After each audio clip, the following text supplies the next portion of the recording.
এই ঘটনাটি মূলত তাহিয়ানকে দিয়েছে সাদমান আল সাকিব বাঁধন।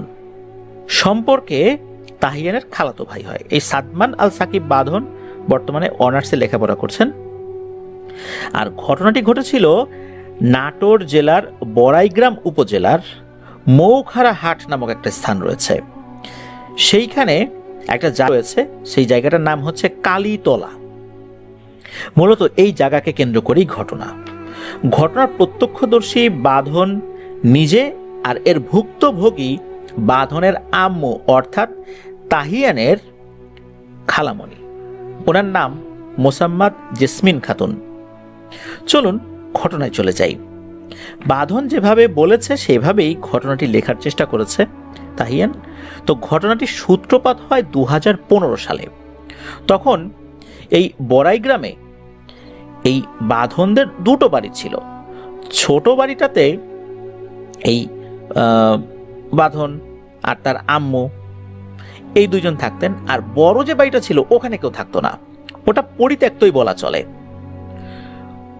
ওই সময় ওই বড় যে বাড়িটা, ওখানে জমি জমা সংক্রান্ত কিছু সমস্যা চলছিল, যার কারণে নাকি প্রতি সপ্তাহেই এই বাঁধনের আম্মুকে সেখানে যেতে হতো। তো এরকমই একদিন জমি জমা সংক্রান্ত কোনো একটা গুরুত্বপূর্ণ কাজে খালামণিকে যেতে হয় সেখানে। তো বোঝার সুবিধার্থে বড় বাড়িটার বর্ণনাটা আমরা একটু দেই। ওই বড় বাড়িটা মূলত উত্তরমুখী এবং ওখানে বড় একটা জাম গাছ দেখা যায় বাড়িটার বারান্দায় দাঁড়ালে। জাম গাছের সামনে দিয়ে একটা রাস্তা চলে গিয়েছে। ওই জায়গাটার নামই হচ্ছে কালীতলা। লোকমুখে প্রচলিত আছে যে এই জাম গাছটিতে একটা পিশাচ শ্রেণীর জিন বসবাস করে, যার নাম কালী। মূলত এই কারণেই জায়গাটার নাম হয়ে গেছে কালীতলা। কোনো জিনের নামে কোনো জায়গার নামকরণ হতে পারে, এটা কিন্তু এই কালীতলা এক্সাম্পল হতে পারে। লোকমুখে শোনা যায় যে বা যারা ওই গাছের নিচ দিয়ে যায় তারা অনেকেই অনেক ভয়ঙ্কর ঘটনার সম্মুখীন হন। এর মধ্যে ছোট ছোট দুটো বিষয় বলতে হয় বোঝার সুবিধার্থে।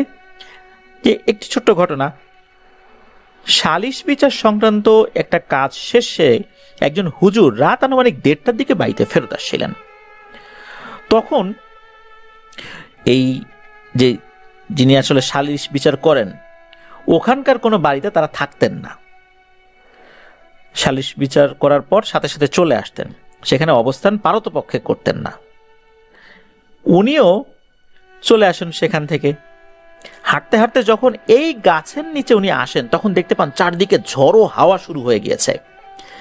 আর আরো একটা অদ্ভুত জিনিস দেখতে পান যে অনেক লম্বা লম্বা কিছু গাছ, সেই গাছ দাঁড়ানো অবস্থাতেই ইউ এর মতো উল্টো হয়ে, ইউ আমরা যেভাবে দেখি এটাকে যদি আমরা উল্টো করি কেমন হবে, অনেকটা সেরকম মাথাটা বাঁকা হয়ে ইউ শেপ নিয়ে রাস্তার উপর এইরকম শেপ ধারণ করেছে।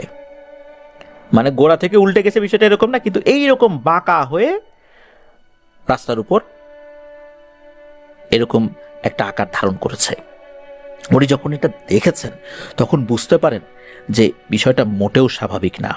এইভাবে একটা গাছ বাঁকা হয়ে মাথা ঝুঁকিয়ে রাস্তার উপর এরকম হয়ে থাকবে, গাছটা ভাঙবে না, এটা তো হতে পারে না। নিশ্চয়ই উনি বড় একটা মায়াজালের মধ্যে পড়ে গেছেন, আর সামনের দিকে এগোলে বিপদ নিশ্চিত। উনি দ্রুত রুকিয়া সংক্রান্ত আয়াতগুলো পড়ে শরীর বন্ধ করে নেন এবং ওইখানেই একটা বৃত্ত এঁকে তার মধ্যে বসে পড়েন। উনি কোনো ভয়ঙ্কর অবয়ব ওখানে বসে দেখেন নাই, তবে মাঝে মাঝে যখন তাকাচ্ছিলেন গাছগুলো ওই রকমই ছিল। যখন ফজরের আজান হয় তখন আস্তে আস্তে ওই গাছগুলোর মাথা সোজা হতে থাকে এবং একদম সোজা হয়ে যায়। এরপর মূলত উনি ওই বৃত্ত থেকে বের হয়েছেন। গাছগুলো এইরকম বাঁকা হয়ে যাওয়া এটা নিঃসন্দেহে একটা ভয়ঙ্কর ব্যাপার। উনি ওই জায়গায় বসে ভয়ানক কোনো আকৃতির অবয়ব না দেখলেও উনি বুঝতে পেরেছিলেন যে যে কোনো মুহূর্তে একটা বিপদ হতে পারে। তো এটা ছিল ছোট্ট একটি ঘটনা। অন্য একদিন একটা ছেলে ওই দিক দিয়ে যাওয়ার সময় দিনের বেলাতেই কেউ তার পা ধরে হ্যাচকা টান দিয়ে মাটিতে ফেলে দেয় এবং তাকে ঝোপঝাড়ের ভেতরে টেনে নিয়ে গলা টিপে ধরে। একটা পর্যায়ে ধস্তাধস্তিতে সে জ্ঞান হারায়। যখন তার জ্ঞান ফেরে তখন সে জানতে পারে সে নাকি এই যে জাম গাছটা, কালীতলার জাম গাছ, এই জাম গাছের নিচে অজ্ঞান হয়ে পড়েছিল, কিন্তু কে তার সাথে এমনটা করেছিল সেটা সে বুঝতে পারেনি। তো ওই জায়গা সংক্রান্ত এই ছোট্ট দুটি বিষয় আপনাদের সামনে উপস্থাপন করলাম। এবার আসি বাঁধনের সেই কথায়। সে যেটা বলছিল সেটা হচ্ছে যে ওনার নাম মানে তাহিয়ানের খালামণি, আমরা খালামণি বলে সম্বোধন করছি, তো খালামণি জমি জমা সংক্রান্ত কাজগুলো শেষ করে ওই দিনের মতো বাড়িতে ফেরত আসছিলেন। তো ফেরার পথে দেখতে পান একটা ছোট্ট স্থানে কিছু বেলি ফুল ফুটে আছে। তো খালামণি আবার বেলি ফুল খুব পছন্দ করেন, তাই উনি কি করেছেন, এই কয়েকটা বেলি ফুল উনি তুলে ফেলেন। মূল ঘটনা মূলত এখান থেকেই শুরু। এই ঘটনার 2-3 দিন পর রাতের বেলা যখন খালামণি এশার সালাত আদায় করতে বসবেন, এমন সময় উনি অদ্ভুত আচরণ করতে শুরু করেন। এমন আচরণ এটা কখনোই বাড়ির কোনো সদস্য দেখে নাই। অদ্ভুত অদ্ভুত কথা বলছে, এই যে বাঁধনকে হুমকি দিচ্ছে যে তোকে মেরে ফেলবো, তোর বংশ নির্বংশ করে ফেলবো। হঠাৎ করে তার মায়ের মুখে এই ধরনের কথাবার্তা, কিছুতে বুঝতে পারছে না বাঁধন যে হচ্ছেটা কি। তবে সে এতটুকু বুঝতে পেরেছিল এটা স্বাভাবিক কিছু না। কোনো মতে ওই রাতটা পার হয়ে যায়। ফজরের আজানের পরপরই খালামণি স্বাভাবিক হতে থাকেন, এরপর উনি ঘুমিয়ে যান। পরের দিন যে বাঁধন খালামণিকে এক কবিরাজের কাছে নিয়ে যায়। কবিরাজ বলে, ওরে বাপরে, এই কাজ আমি ধরতেই পারবো না, সমাধান তো পরের কথা। যে ভর করেছে সে খুবই শক্তিশালী, এর সঙ্গে পেরে ওঠা কোনোভাবেই সম্ভব না। এই বলে কবিরাজ সরাসরি না করে দেয়। কিন্তু খালামণির এই আচরণ এটা আস্তে আস্তে আরো বেশি এগ্রেসিভ হয়ে যাচ্ছিল। যখন যেখানে তান্ত্রিক কবিরাজ হুজুরের সন্ধান পেয়েছে সেখানে নিয়ে গেছে, প্রত্যেকেই একই কথা বলে। আর এই প্রত্যেকের একই কথা শুনতে শুনতে ওনারা হতাশ, বিরক্ত, সবকিছু মিলিয়ে একটা বাজে রকমের অবস্থার সৃষ্টি হয়। দিন দিন ওনার আম্মার অবস্থা খারাপ হতে থাকে। প্রতিদিন ওনার আম্মা মানে খালামণি মাগরিবের আজানের ঠিক আগ মুহূর্তে অসুস্থ হয়ে যান।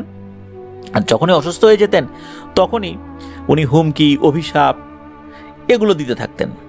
ফজরের আজানের পর ধীরে ধীরে উনি সুস্থ হয়ে উঠতেন। এরকম চলছিল। মাঝে মাঝে রাতের বেলা উনি রক্ত খেতে চাইতেন, আবার মাঝে মাঝে মিষ্টি খেতে চাইতেন। পরিবারের সদস্যরা ভেবেছিলেন যে একটা সময় এমনিতেই স্বাভাবিক হয়ে যাবে। এর মধ্যে এই বাঁধনের নানি মারাত্মক একটা ভুল করে বসেন, মানে খালামণির মা। যখন খালামণি পজেসড অবস্থায় ছিলেন তখন ভেতরে থাকা পিশাচ জিনটি নাকি রক্ত খাবো এগুলো বলছে। আর ওই সময় নানি কি করেছেন, উনি আবেগের বশে একটি সুই এনে খালামণির আঙ্গুল ফুটো করে কিছুটা রক্ত বের করে দিয়ে বললেন, নে খা, এবার আমার মেয়েকে ছাড়, ওকে মুক্তি দে। এই ভুলটা করার সাথে সাথে ভয়ঙ্কর একটা ব্যাপার হয়ে যায়। মূলত এতদিন এই জিনটা খালামণির শরীরের উপর পুরোপুরি দখল নিতে পারে নাই। যখনই তার পরিবারের সদস্যরা স্বেচ্ছায় তাকে রক্ত খেতে দিয়েছে, সাথে সাথে খালামণির আঙ্গুলটা খালামণি নিজের মুখেই ঢুকিয়ে দেন। আসলে তার শরীরের ভিতর ওই পিশাচ জিনটা ভর করে আছে। আর তখনই পিশাচ জিনটা রক্ত খেয়ে ফেলে আর পুরোপুরিভাবে খালামণির শরীরের উপর কন্ট্রোল নিয়ে নেয়। এরপর খালামণির অবস্থা আরো খারাপ হয়ে যায়। এমন খারাপ অবস্থা হয়ে যায় যে পরিবারের সদস্যরা আসলে কি করবেন বুঝতে পারছেন না। ডিয়ার লিসেনার্স, এর মধ্যে কিন্তু একটি কথা রয়েছে, সেটা হচ্ছে এই যে বাঁধন, তার আব্বু কোথায়? তার আব্বু মর্মান্তিকভাবে মারা গিয়েছিলেন বললে ভুল হবে, তাকে হত্যা করা হয়েছিল।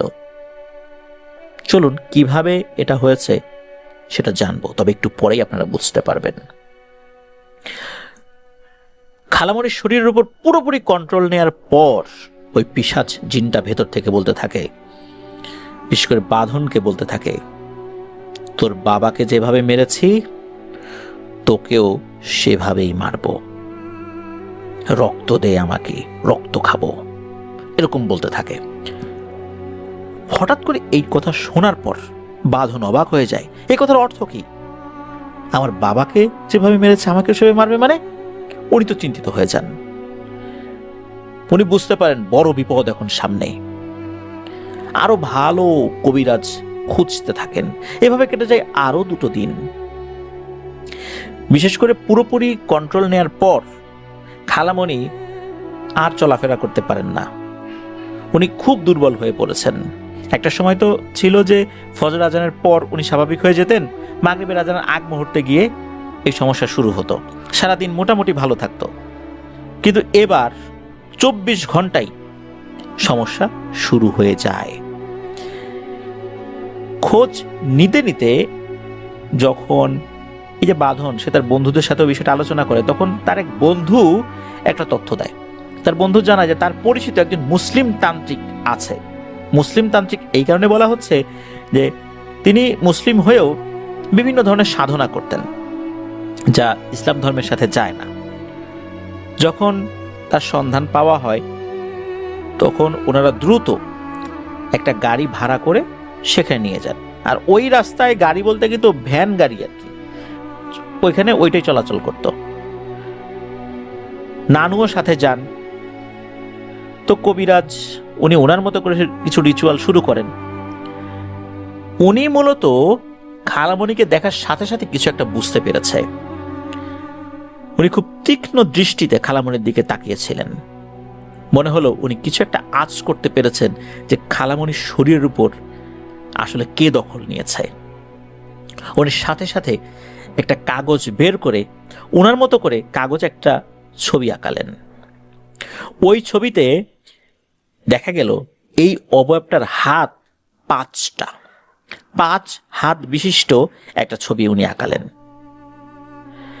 এরপর উনি আবারও কিছু কাগজে কিছু জিনিস আঁকলেন, কিছু নকশা আঁকলেন। এরপর যে ঘটনা ঘটলো এটার জন্য কেউ প্রস্তুত ছিলেন না।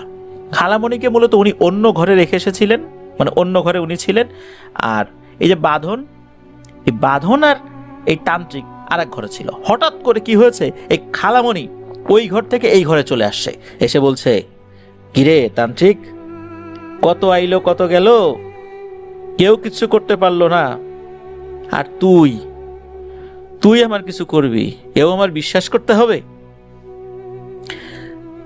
যখন এই ধরনের কথা খালামণি বলছেন, তান্ত্রিক মোটেও ঘাবড়ালেন না। উনি মুচকি হাসলেন এবং বললেন, ও তাই না, ঠিক আছে, দেখ আমি তোর কি করি। তিনি একটা ম্যাচের কাঠি দিয়ে মন্ত্র পড়া কাগজগুলোতে আগুন লাগিয়ে দেন। কাগজ কিছুটা পুড়ে গেলে সেটি খালামণির দিকে ছুঁড়ে মারেন। এরপর দেখা যায় যে খালামণি যন্ত্রণায় কুঁকড়ে যাচ্ছেন, যন্ত্রণার চোটে বিভিন্ন ধরনের শব্দ করছেন। উনি খুব কষ্ট পাচ্ছেন বলে মনে হচ্ছে, আসলে কষ্ট পাচ্ছে তার ভেতরে থাকা ওই পিশাচ জিনটা। তখন ওই তান্ত্রিক বলে ওঠে যে, শোন, তোর সাথে বেশি পেঁচাল পারতে পারবো না, কেন আসছিস এসব কোনো প্রশ্নও আমি তোকে করব না, যাবি কি যাবি না এত কথাও আমি তোকে বলতে পারবো না, এত ন্যাকামি করার সময় নাই, খালি এতটুকু বলছি, কি দিলে তুই চলে যাবি তাড়াতাড়ি বল, সেটা দেওয়ার ব্যবস্থা করতেছি, আর কোনো কথা নাই। তখন নাকি খালামণির ভেতর থেকে সেই পিশাচ জিনটা বলে ওঠে, বুঝছিস তাহলে শোন, আমি যেভাবে বলি সেভাবে কর। একজন হিন্দু পণ্ডিত বা ঠাকুরকে দিয়ে রাত 3টার সময় জাম গাছের নিচে একটা পাঠা বলি দিবি, এটাই আমার চাওয়া। এটা বলার সাথে সাথে খালামণি মাটিতে পড়ে যান, অজ্ঞান হয়ে যান উনি। মূলত ওই জিনটা চলে যায়। তখন বোঝা যায় ওই জাম গাছে থাকা ওই ভয়ঙ্কর পিশাচ কালী জিনটা যে মানুষকে খুব বিরক্ত করছে, সেই মূলত খালামণিকে ধরেছে। এরপর তান্ত্রিক এই বাঁধনকে বলে, শোনো বাবা, তোমার আম্মাকে তো বাঁচাতে চাই, এই কাজটা তো এখন করতে হবে। এখন তুমি তোমার পরিবারের সাথে আলোচনা করো কিভাবে কি করবা দেখো। এদিকে এই বাঁধনের নানা, উনি তো হাজি মানুষ, উনি এরকম কাজ করবেন, পাঠা বলি দিবেন, উনি তো সমর্থন করতে পারছেন না। কি করবেন না করবেন, কি করণীয় বুঝে উঠতে পারছেন না। এদিকে পরিবারে এরকম একটা সমস্যা শুরু হয়ে গেছে। শেষ পর্যন্ত কোনো উপায়ন্তর না দেখে উনি এটা করার সিদ্ধান্ত নেন যে আল্লাহ তো মানুষের মনের অবস্থার কথা জানেন, আল্লাহ উনি দেখছেন, জীবন বাঁচানোর তাগিদে উনি এই কাজটা করার সিদ্ধান্ত নেন। এরপর পরিবার থেকে একজন হিন্দু পণ্ডিতের কাছে যাওয়া হয়। এই হিন্দু পণ্ডিত উনি আবার কালী ভক্ত ছিলেন, মূলত তার কাছেই যান, যেহেতু ওই জিনটার নাম আবার কালী, এই কারণেই মূলত ওনার কাছে গিয়েছিলেন। উনি সব কথা শোনেন, শোনার পর বলেন যে সর্বনাশ, আপনি মনে করছেন যে এই কাজ করার পর ওই কালী নামধারী দুষ্টু পিশাচ জিনটা আপনার মেয়েকে ছেড়ে যাবে? কখনোই না। ও এমন এক চক্রান্ত করেছে, এটা তো আপনারা বুঝতে পারেন নাই, বা ওই তান্ত্রিকও বুঝতে পারে নাই। ও তার কথা শুনে আপনাদেরকে বলছে, আপনারাও চলে আসছেন। এখানে ভয়ঙ্কর একটা চক্রান্ত আছে। তাহলে আমি বলি শোনেন, এই যে কালী নামক জিনটা, এই জিনটাকে বশ করার জন্য আমার বাবা অনেক চেষ্টা করেছে, আর এই চেষ্টা করার জন্যই সে একটা বাড়ি কেনে। সে এই কালী জিনটাকে বশ করার জন্য বিভিন্ন ধরনের সাধনা শুরু করে, কিন্তু রহস্যজনকভাবে আমার বাবা মারা যায়। এরপর আমার আত্মীয় স্বজনরা এই বাড়িটাকে আপনাদের কাছে বিক্রি করেছে। এই বাড়িটা কেনার পর আপনার মেয়ের স্বামী রোড অ্যাক্সিডেন্টে মারা গেছে। এখন বুঝতে পারছেন কিভাবে কিভাবে সমস্যাটা শুরু হয়েছে? মূলত এই কালী নামক দুষ্টু পিশাচ জিনটা কোনো এক হিন্দু পণ্ডিতকে দিয়ে যদি রাত ৩টার সময় পাঠা বলি দেয়াতে পারে, ওর শক্তি ভয়ঙ্করভাবে বেড়ে যাবে। ও খুব দুষ্টু প্রকৃতির জিন, ওকে বিশ্বাস করা যায় না। সুতরাং এই কাজের মাধ্যম দিয়ে আপনার মেয়ে সুস্থ হবে না, বরং বিপদ ঘনিয়ে আসবে। কোনো উপায় নাই, এই কাজ করলে আমরা সবাই মারা পড়ব, কারণ ও এতটা শক্তিশালী হয়ে যাবে যে ওর সাথে মোকাবেলা করা কঠিন হয়ে যাবে। ভুলেও এই কাজ করা যাবে না। ওর চক্রান্ত আমি ধরতে পারছি, কারণ আমার বাবা ওকে বশ করার চেষ্টা করছে, এই জন্য আমি বুঝতে পারছি। খবরদার, এই কাজ করা যাবে না। যখন হিন্দু পণ্ডিত এটা বললেন, তখন কিন্তু এই বাঁধনের পরিবার, বিশেষ করে তার নানা নানি বুঝতে পেরেছিলেন যে আসলেই তো তাই। কারণ হচ্ছে এই বাঁধনের বাবা সত্যি রোড অ্যাক্সিডেন্টে মারা যান। উনি নিজে গাড়ি ড্রাইভ করছিলেন, কোনো ধরনের কোনো কারণ ছাড়াই হঠাৎ করে গাড়িটা রাস্তার পাশে থাকা একটি গাছের সাথে ধাক্কা দেয়, আর ওখানেই বাঁধনের বাবা মারা যান। মূলত এই কাজটি করেছিল ওই কালী নামক পিশাচ জিনটাই, যে বিভিন্ন জায়গায় গিয়ে নিজেকে কালী বলে পরিচয় দিয়েছে যে আমার নাম কালী। এ খুবই দুষ্টু প্রকৃতির জিন। মানুষের রক্ত যদি তার একবার পেটে ঢুকেছে, বিশেষ করে যার উপর সে আক্রমণ করেছে, তার রক্ত যদি তারা স্বেচ্ছায় একবার দিয়েছে, তাহলে সর্বনাশ হয়ে যাবে। যেটা হয়েছে এই বাঁধনের নানির কারণে। বাঁধনের মায়ের শরীরের উপর পুরোপুরি কন্ট্রোল নিয়ে নিয়েছে। এখন এর থেকে উত্তরণের উপায় কি? ওই হিন্দু পণ্ডিত ওই সময় এই কাজটি করা ঠিক হবে না, করা যাবে না বলে জানান। বলেন যে এটা করলে আপনার মেয়ের মৃত্যু নিশ্চিত, সুস্থ তো হবেই না। এরপর ওনারা চলে আসেন, কিন্তু সমস্যা যেটা দেখা দিল সেটা হলো এই হিন্দু পণ্ডিত বিষয়টা না করার পর থেকে এবার বাঁধনের আম্মু মানে খালামণি, উনি এক অন্য ধরনের সমস্যায় পড়ে গেলেন। এতদিন তো উনি এই কালী নামক দুষ্টু পিশাচ জিনটাকে দেখতেন না, এবার উনি দেখা শুরু করলেন। তবে এর ভিতরে আরো একটা ব্যাপার রয়েছে। যখন হিন্দু পণ্ডিতের কাছে ওনারা গিয়েছিলেন, হিন্দু পণ্ডিত পরামর্শ দিয়েছিলেন যে এভাবে তো যাবে না, আপনারা আপনাদের ধর্মের যে রুকিয়াগুলো আছে এগুলো করতে থাকেন, বিভিন্ন আমলগুলো করতে থাকেন, এটা করলেই ভালো হবে। হিন্দু পণ্ডিতের ওই পরামর্শ অনুযায়ী খালামণি বেশ কিছু দোয়া শিখে নেন, রুকিয়ার কিছু আয়াত শিখে নেন। উনি সেই আমলগুলো খুব দ্রুততার সাথে করা শুরু করেন। যখন এটা করা শুরু করেছেন তখন ওই দুষ্টু পিশাচ জিনটা তার উপর আগের মতো প্রভাব বিস্তার করতে পারে না, তবে দূর থেকে দেখা দেয়। আর খালামণি দেখেন একটা ভয়ঙ্কর পিশাচ আকৃতির অবয়ব, যার মানে মুখমণ্ডলটায় কোনো চোখ, কান, নাক কিচ্ছু নাই, আর তার হাত 5টা, কালো কুচকুচে, এতটুকু শুধু দেখেন। দিন হোক রাত হোক যে কোনো সময় উনি দেখেন, তবে দূর থেকে দেখেন, ওটা কাছে আসে না। মাঝে মাঝেই নাকি উনি চিৎকার করে বলে ওঠেন, বাবা বাঁধন, তাড়াতাড়ি বাসায় আয়, ওই জিনিসটাকে আমি দেখছি তোর কাছাকাছি দাঁড়িয়ে আছে। তখন বাঁধন আবার দ্রুত বাসায় চলে আসে। মাঝে মাঝেই উনি বাঁধনের পাশে ওই অবয়বটাকে দেখতে পান। এর মধ্যে কিন্তু অনেক চিকিৎসা চলছে খালামণির, পুরোপুরিভাবে এখনো উনি সুস্থ হন নাই। দোয়া চেয়েছেন যেন পুরোপুরিভাবে উনি সুস্থ হতে পারেন। আমরা দোয়া করি আল্লাহ তাআলা যেন ওনাকে পুরোপুরিভাবে সুস্থতা দান করেন।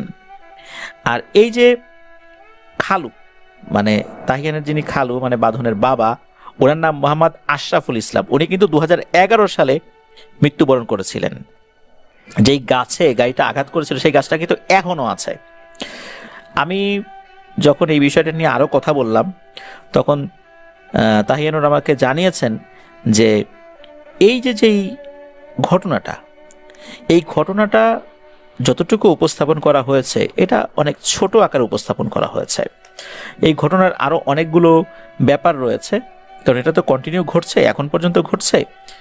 এটা পরবর্তীতে ইনশাল্লাহ আমাদেরকে পাঠাবেন, বিশেষ করে যিনি বাঁধন তিনি এটাকে পাঠাবেন, উনি আরো ভালো করে সেটা উপস্থাপন করতে পারবেন। আমাকে তাহিয়ান তার খালামণির নাম্বারও দিয়ে দিয়েছে, যে কোনো বিষয়ে কোনো তথ্য যদি আরো বেশি করে জানার দরকার হয় যেন আমি তার সাথে কথা বলি। তো এটাই ছিল ঘটনা। প্রিয় লিসেনার্স, দেখতে পাচ্ছেন যে একটু ভুলের কারণে কি ভয়ঙ্কর বিপদ নেমে আসতে পারে। আর যদি ওই হিন্দু পণ্ডিত উনি ভালো পরামর্শ না দিতেন, ওই হিন্দু পণ্ডিতের কাছে না গিয়ে উনি যদি ভুল করে অন্য কোনো হিন্দু পণ্ডিতের কাছে যেতেন, তাহলে তো আসলে ওই পণ্ডিত বুঝতে পারতেন না, উনি স্বাভাবিকভাবেই জিনিসটা করে ফেলতেন, আর তখন ভয়ঙ্কর বিপদ নেমে আসতো। আল্লাহর অশেষ রহমতে যে হিন্দু পণ্ডিতের কাছে ওনারা গিয়েছিলেন পূর্ব পরিচিত ছিল, উনি এই বিষয়টা শোনার সাথে সাথে বুঝতে পারেন ঘটনাটা কি হতে যাচ্ছে। এরপর তো উনি জানান যে ওনার বাবা কিভাবে মারা গেছেন, আর এরপর বাঁধনের বাবা কিভাবে মারা গেছে সেটাও তো বোঝা যাচ্ছে। এই জন্যই মূলত ওই দুষ্টু জিনটা বলেছিল, তোর বাবাকেও মেরেছি, তোকেও মারব। তো এভাবেই তার বাবার মৃত্যুর রহস্যটা উন্মোচিত হয়। মূলত এটা কোনো দুর্ঘটনা ছিল না, এটা ছিল হত্যাকাণ্ড। প্রিয় লিসেনার্স, চলুন আমরা চলে যাব আমাদের এবারের এপিসোডের পরবর্তী আরও একটি নতুন ঘটনায়, আর এই ঘটনাটি আমাদের এবারের এপিসোডের শেষ ঘটনা। প্রিয় লিসেনার্স,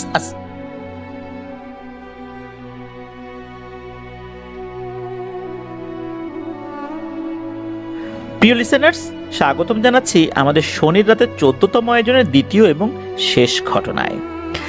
এখন যে ঘটনাটি আপনাদের সাথে শেয়ার করব, এই ঘটনাটি আমাদেরকে যিনি দিয়েছেন তার নাম ফারহানা। আর ফারহানা আপু বর্তমানে রয়েছেন ইংল্যান্ডের লন্ডন শহরে। ওনার দেশের বাড়ি সুনামগঞ্জ জেলার তাহিরপুর উপজেলার বাদাঘাটে, জাদুকাটা নদীর কাছাকাছি। এই জায়গাটা আমার খুব পরিচিত, কেননা আমি যখন সুনামগঞ্জে ছিলাম তখন একাধিকবার এই জায়গাগুলোতে যাওয়া হয়েছে, বিভিন্ন কারণে যাওয়া হয়েছে। অনেক সময় যেদিন ছুটি থাকতো ওই দিন আমার অফিসের কলিগের সাথে মাঝে মাঝেই ওই দিকটাতে যেতাম। বিশেষ করে শিমুল বাগান যে জায়গাটা রয়েছে, এই শিমুল বাগানের এরিয়া যেখানে, ওই জায়গাতে যেতে হলে একটা ছোট্ট নদী পার হতে হয়। এই নদী পার হওয়ার জন্য একটি নৌকা রয়েছে। এই নৌকাটা একবার এপাশে যাত্রী নামিয়ে দেয়, আবার এপাশে যাত্রী ও পাশে নামিয়ে দেয়। এই নৌকায় বাইকে উঠতে পারে। যদিও বা ওই নদীর উপর একটি ব্রিজের কাজ চলমান রয়েছে, তবে আমি অনেক আগে থেকেই দেখছি যে সেই ব্রিজের এক অংশ এবং অপর অংশ এটার কাজ চলমান থাকলেও কিন্তু মাঝখানের অংশ অনেকদিন ধরেই এই কাজটা সম্পন্ন হয়নি। এখন হয়েছে কিনা আমি জানি না, আমি 2 বছর আগের কথা বলছি, 2 বছরের মধ্যে কি হয়েছে আমি বলতে পারবো না। তবে যেই বিষয়টা আপনাদেরকে জানাতে চাই সেটা হচ্ছে যে শিমুল বাগানে যাওয়ার জন্য নদীর ওপারে গেলে একটা বাঁশঝাড় পড়ে, ওই বাঁশঝাড়ের মধ্যে একটি শ্মশান রয়েছে। দিনের বেলাতে চোখ পড়লেই গা ছমছম করে ওঠে। একবার হলো কি, আমার কলিগের সাথে বাইক নিয়ে যখন আমরা আসছিলাম তখন মাগরিবের আজান হয়ে গেছে, চারদিকে অন্ধকার নেমে এসেছে, তখনও একটু আবছা আলো দেখা যাচ্ছে। তো আমার কলিগ সে কি করলো, বাইক নিয়ে যখন আসছে সে আমাকে বলল যে দ্রুত আমরা নদীর কাছে চলে যাই, অন্ধকার নেমে আসছে। ওই মুহূর্তে সে বাইক নিয়ে ওই বাঁশের ভেতর দিয়েই রওনা দিয়েছে। আসলে বাঁশের ভেতর দিয়েই আসতে হবে, এছাড়া অন্য কোনো উপায় নাই, বিশেষ করে ওই জায়গা থেকে যদি আমরা নদীর ঘাটে আসতে চাই। যখন বাঁশঝাড়ের ভেতর দিয়ে আসছে তখন আমার নজর পড়লো ওই শ্মশানের দিকে, আর তাকানোর সাথে সাথে গাটা ছমছম করে উঠল। আমি যখন আমার কলিগকে বললাম যে দেখেন ভাই, কি ভয়ঙ্কর একটা শ্মশান, যদিও বা শ্মশানের ওই অংশটুকু নতুন করে তৈরি করা হয়েছে, কিন্তু দেখলেই গা ছমছম করে ওঠে। বাঁশঝাড়ের মধ্যে এরকম শ্মশান, তাও আবার সন্ধ্যার পর যদি আপনারা ওই জায়গায় থাকেন তাহলে কেমন লাগতে পারে। আবার কলিগ ওটা দেখার সাথে সাথে সে আরো ভয় পেল, সে দ্রুত বাইক আরো জোরে টেনে দ্রুত নদীর কাছাকাছি চলে আসলো। কাছাকাছি আসার পর দেখা গেল যে নদীর এপাশে যেই নৌকাটা থাকার কথা ছিল, যেই নৌকাতে সাধারণত মানুষ বাইক একসাথে উঠতে পারে, ওটা আবার ওই ঘাটে রয়েছে। তো ওই ঘাট থেকে এই ঘাটে আসার জন্য প্রায় 20 মিনিট আমাদেরকে অপেক্ষা করতে হলো। এরপর গিয়ে আমরা নদী পার হলাম। তো এই যে বাদাঘাট জাদুকাটা নদী, এই জায়গাটা আমার বেশ পরিচিত। যারা আমাদের লিসেনাররা ওই এলাকায় রয়েছেন, বিশেষ করে ওই বাঁশঝাড়ের ভিতরকার শ্মশানের ছবিটা কিন্তু পোস্ট করতে পারেন। এখন সেখানকার কি অবস্থা। প্রিয় লিসেনার্স, যে ঘটনাটি আপনাদের সাথে শেয়ার করব, এই ঘটনাটি এখন যে সিজনটা চলছে এটার সাথে সম্পর্কযুক্ত। ঘটনাটি প্রত্যক্ষ করেছিলেন ফারহানা আপু নিজেই। সময়কাল 2010 সালের শ্রাবণ মাস। ওখান থেকে সুনামগঞ্জ শহরে আসার জন্য একমাত্র উপায় ছিল নৌকা। আর ওই এলাকায় যারা রয়েছেন বা আপনারা যারা গিয়েছেন, আপনারা দেখে থাকবেন যে ঢাকাতে বা বিভিন্ন জায়গায় লেগুনা টাইপের যে গাড়িগুলো চলে, ছোট ছোট মিনি বাস যেগুলো চলে, ওই রকমের কিছু নৌকা রয়েছে, যেই নৌকাতে এমনভাবে বসার ব্যবস্থা রয়েছে মনে হচ্ছে যে এটা একটা লেগুনা টাইপের। এটার উপরের একটা অংশ রয়েছে, নিচের একটা অংশ রয়েছে। মানুষ বাসে যেভাবে বসে ওভাবেই সুন্দর করে বসতে পারে। সেই নৌকাগুলোর মধ্যে ওয়াশরুম রয়েছে, আবার কোনো কোনো নৌকা বেশ বড় প্রশস্ত জায়গা রয়েছে। কারণ এই নৌকাগুলো বিভিন্ন ঘাট হয়ে হয়ে সুনামগঞ্জ শহরের কোনো ঘাটে পৌঁছায়, তো অনেক সময় লাগে, যার কারণে বিশ্রাম নেওয়ার জন্য কেউ কেউ বালিশ কাঁথা নিয়ে ওঠেন। যেহেতু দীর্ঘ একটা সময় পাড়ি দিতে হবে, দীর্ঘ সময় বলতে রাত পার হয়ে যাবে বিষয়টা এরকম না, 3 ঘন্টা 4 ঘন্টা এরও বেশি সময়ও লেগে যায়। যেহেতু আস্তে আস্তে আসতে হবে, বিভিন্ন জায়গা থেকে যাত্রী তোলে, যাত্রী নামায়, এটা করতে করতে লোকাল বাসের মতো আর কি, বিভিন্ন ঘাটে ঘাটে থামে, সেখানে যাত্রী ওঠে নামে, এভাবে করতে করতে সুনামগঞ্জে আসে আর কি। বর্ষাকালে এই পরিবহনটা এখনও কিন্তু রয়েছে, এখনও এই ধরনের নৌকা ওই এলাকায় দেখা যায়। বিশেষ করে যারা ওই এলাকায় ঘুরতে চান তারা কিন্তু এই ধরনের নৌকাগুলো এখনও দেখতে পাবেন। মূলত এই 2010 সালের শ্রাবণ মাসে ফারহানা আপু ওনার বাবার সাথে সুনামগঞ্জ শহরে আসছিলেন একটা কাজে। ওনারা যখন ওই ধরনের একটা নৌকায় উঠেছেন বাদাঘাট থেকে, তখন এমন বৃষ্টি এত জোরে হচ্ছিল যে বৃষ্টির পানিগুলো যখন এই হাওরের পানিতে পড়ছিল তখন টপ টপ টপ টপ শব্দ হচ্ছিল। আর বৃষ্টির এমনি একটা ন্যাচারাল শব্দ তো রয়েছেই, যার কারণে 2 হাত দূরেও কোনো মানুষ কথা শুনতে পাচ্ছে না। যদি কেউ কথা বলে, চিৎকার করে বললে তখন একটু শুনতে পাবে, এমন বৃষ্টি নন স্টপ হয়েই যাচ্ছে, এমন একটা অবস্থা। তো ওই নৌকাটার নিচতলাতে মহিলারা বসেছেন, উপরতলাতে পুরুষরা বসেছেন। আর এই ফারহানা আপুর বাবা, উনি নৌকার দ্বিতীয় তলাতে বসেছেন। বসে বসে উনি মোবাইলে কোনো ভিডিও দেখছিলেন। এখন তো এরকম যে স্মার্টফোনগুলো আমরা ইউজ করি, তখন তো এরকম ছিল না। তখন হতো কি, যে ফোনগুলো ছিল তখন এই ফোনে মেমোরি কার্ড ছিল। এই মেমোরি কার্ড বাজারের কোনো দোকানে নিয়ে গিয়ে সেখানে নির্দিষ্ট কিছু টাকা দিয়ে ওই মেমোরি কার্ডে গান, নাটক, সিনেমা এইগুলো ভরা হতো, এরপর এগুলো দেখা যেত। ওই সময় কিন্তু এই সিস্টেমটা ছিল, এখন তো আর এরকমটা দেখা যায় না। তো ওনার বাবার মোবাইলে এরকম কিছু ভিডিও ছিল, উনি এখন দীর্ঘ সময় কি করবেন, বসে বসে ওইটা দেখার চেষ্টা করছেন আর কি। তো ফারহানা আপু দেখলেন ওনার বাবা মোবাইলে উনি ওটা দেখার চেষ্টা করছেন। উনি তো নিচতলাতে রয়েছেন। তো এরকম অনেকটা সময় পার হয়ে গেছে। তো ফারহানা আপু উনি ওয়াশরুমে যাওয়ার দরকার হয় ওনার। ওয়াশরুমটা কিন্তু নৌকাতে, সব নৌকাতেই রয়েছে। ওইখানে যে নৌকাগুলো থাকে এটা কিন্তু নৌকার পেছন দিকে এই ব্যবস্থাটা রয়েছে।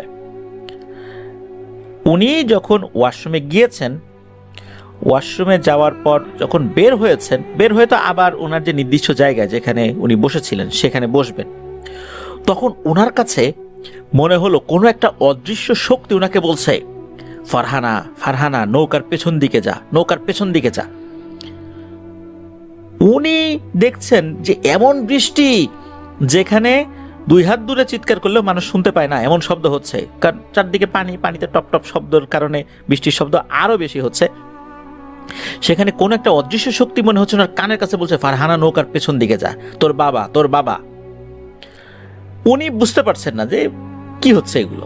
উনি তো আশেপাশে কাউকে দেখছেন না ওই অবস্থাতে, মানে ওনার কাছে এসে কেউ দাঁড়িয়ে কথা বলবে, উনি তো কাউকে দেখছেন না আর কি। মনে হচ্ছে ওনার মনের ভুল। একটা পর্যায়ে হলো কি, মনে হচ্ছে যে কেউ একজন তাকে টেনে হিচড়ে নৌকার পেছন দিকে নিয়ে যাচ্ছে, কিন্তু উনি কাউকে দেখতে পাচ্ছেন না। উনি যখন নৌকার পেছন দিকে গিয়েছেন, গিয়ে দেখেন এক ভয়ঙ্কর দৃশ্য। দেখেন যে ওনার বাবা পানিতে পড়ে গেছে। আর ওই সময়ে এই যেই নৌকাটা, এই নৌকাটা বিশ্বম্ভরপুর উপজেলার একটি হাওরে চলে আসে। এই হাওরটার নাম হচ্ছে খরচার হাওর। আপনারা উইকিপিডিয়াতে সার্চ দিলেও দেখতে পারবেন। সুনামগঞ্জ থেকে খুব সহজেই বিশ্বম্ভরপুর আসা যায়, ওইখানে খুব সুন্দর ঘোরার ব্যবস্থাও রয়েছে। তো এই খরচার হাওরে তখন নৌকাটা চলে এসেছে। বেশ অনেকটা সময় তো এর মধ্যে পার হয়েই গেছে। যখন খরচার হাওরে আসছে তখন কিন্তু এই যে ফারহানা আপু দেখেছিলেন যে বৃষ্টির কারণে আর বাতাসও হচ্ছিল, অনেক বড় বড় ঢেউ ওই হাওরে কিন্তু তখন ছিল। উনি দেখছেন যে ওনার বাবা ঢেউয়ের তোড়ে একবার ডুবে যান, আবার একটু ভেসে ওঠেন। উনি যখন এটা দেখেছেন তখনই এই যে নৌকার যিনি মাঝি, তার কাছাকাছি উনি ছিলেন। কারণ এই ধরনের নৌকা যারা চালান ওরা কিন্তু নৌকার পেছন দিকে একদম উপরে বসেন, একটা লোহার হাতল থাকে, সেটা দিয়ে নৌকাটার কন্ট্রোলটা করা হয় আর কি। তো উনি সেই মাঝিকে বলছেন, মাঝিকে উনি চিনতেন, চাচা বলে সম্বোধন করতেন, বলছেন, চাচা, চাচা, আমার বাবা এই নৌকা থেকে পানিতে পড়ে গেছে, তাকে উঠাতে হবে। কিন্তু শুনতেই পাচ্ছেন না কোনোভাবে ওই শব্দের কারণে। একটা পর্যায়ে ফারহানা আপু কি করেছেন, ওই যে যিনি মাঝি, তার গলায় গামছা ছিল, গামছাটা ভিজে গিয়েছিল বৃষ্টির কারণে, ওই গামছা ধরে তাকে টান দিয়েছেন নিচ থেকেই, মানে গামছার একটা অংশ নিচ থেকে ঝুলেছিল, টান দিয়েছেন। তখনই টের পেয়েছেন। উনি বলছেন, কিরে মা, কি হয়েছে? তখন চিৎকার দিয়ে বলছেন যে পেছন দিকে তাকান, আমার বাবা পড়ে গেছে, তাড়াতাড়ি নৌকা ঘুরান। উনিও পেছন দিকে তাকিয়ে দেখেন যে ততক্ষণে নৌকা অনেকটা পথ চলে আসছে। দূরে ছোট্ট একটা বাচ্চার মাথা যতটুকু হয় ওরকম দেখা যাচ্ছে, একবার ডুবে যাচ্ছে, একবার ভেসে উঠছে। ফারহানাপুর বাবা কিন্তু ভালো সাঁতারু ছিলেন, কিন্তু সাঁতার জানলে কি হবে, এমন ঢেউ হচ্ছে, এই ঢেউয়ে কোনোভাবে সাঁতার দিয়ে পার পাওয়া যাবে না। আর হাওরের এই পিক সিজনে এইভাবে সাঁতার দিয়ে তীরে আসাটা খুব কঠিন। একে তো বৃষ্টি, তারপর ঢেউ, আর ইতোমধ্যে ওনার তো অবস্থা খারাপ হয়ে গেছে। নৌকাটা দ্রুত ঘোরানো হয়। আল্লাহর অশেষ রহমতে তাকে উদ্ধার করা সম্ভব হয়। উদ্ধার করার পর নৌকাতে তাকে তোলা হয়, তার পোশাক পরিবর্তন করে দেওয়া হয়, বেশ পানি খেয়ে ফেলেছেন সেই পানি বের করা হয়।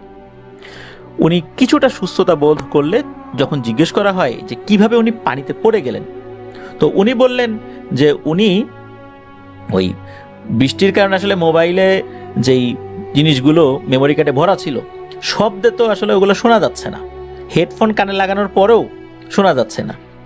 তো একটা পর্যায়ে উনি বিরক্ত হয়ে যান, উনি নিচ দিকে নেমে আসেন। নিচ দিকে নেমে এসে ফারহানা আপুর কি অবস্থা, উনি কি করছেন এটা দেখার জন্য নামেন আর কি। তো যখন দেখেন যে ফারহানা আপু নাই, মানে উনি তো ওই সময় ওয়াশরুমে গিয়েছেন, এরপর উনি আবার যখন উপরের দিকে ওঠার চেষ্টা করেছেন তখন ওনার পা ফসকে যায়। কারণ ওখানে যে সিঁড়িগুলো থাকে এই সিঁড়িগুলো একটু লম্বা প্রকৃতির বলতে এরকম ঢালু তো থাকে না, আর ওই পাটাতনগুলো কাঠের থাকে, কোনো কোনো নৌকা স্টিলের থাকে। বৃষ্টির কারণে ওই জায়গাটা ভিজে ছিল। উনি পা পিছলে যে গিয়েছেন তা না, ওই পাটাতনটা ভেঙেও গিয়েছিল, আর তখনই নৌকায় পড়ে যান।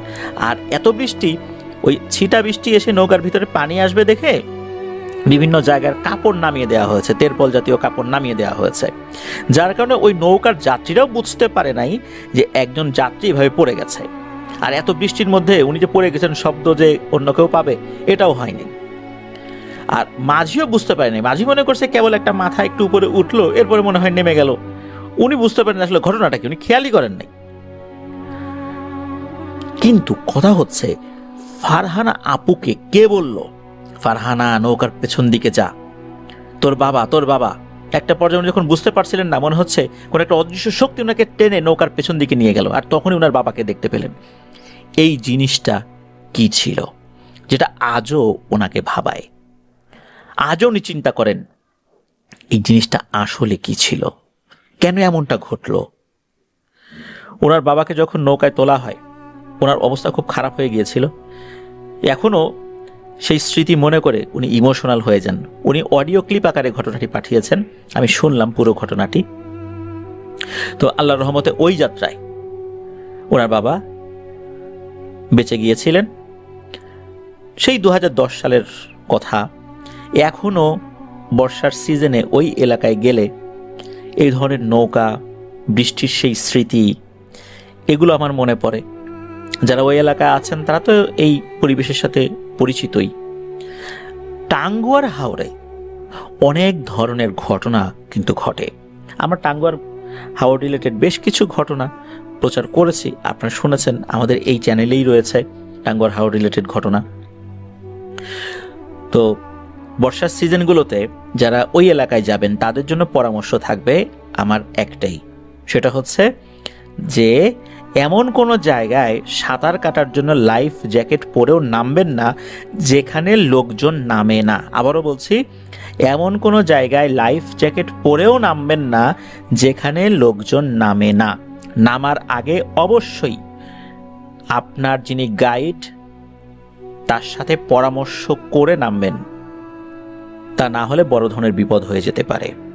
টাঙ্গুয়ার হাওরে একটা সময় কিন্তু অনেক দুর্ঘটনা ঘটতো, বিশেষ করে যারা ট্যুরিস্ট, কারণ শহর এলাকা থেকে যারা যান তারা তো আসলে এরকম হাওরে গোসল করা, সাঁতার কাটার সুযোগটা পান না। ওখানকার স্বচ্ছ পানি, এত সুন্দর পানি দেখে সাঁতার কাটার আগ্রহটা বেড়ে যায়, আর তখনই মানুষ নামে, লাইফ জ্যাকেট পরেই নামে। তখন অনেক ধরনের ঘটনা কিন্তু ঘটে যায়।